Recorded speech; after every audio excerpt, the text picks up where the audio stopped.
سلام كمسك الختام. آیا می خواهی که ایمانت کامل شود؟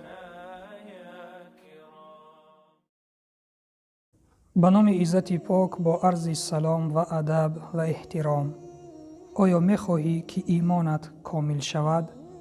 پس حدیث زیرین را گوش بده. پیامبر صلی الله علیه و سلم فرمودند: ایمان هیچ یک از شما کامل نمی شود تا آن دمی که من در نزد او از فرزندان، والدین و تمام مردم محبوب تر باشم. روایت بخاری.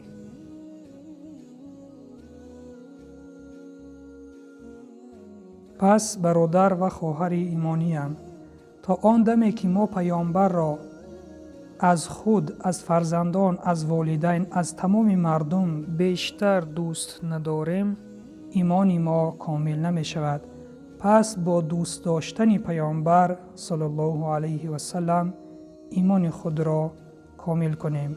دوستداری پیامبر صلی الله علیه و سلم این عمل کردن به سنت های اوست، این زنده کردن سنت های اوست، این فرمان برداری کردن از اوست و دست کشیدن از آن چیزی که ما را منع کرده است.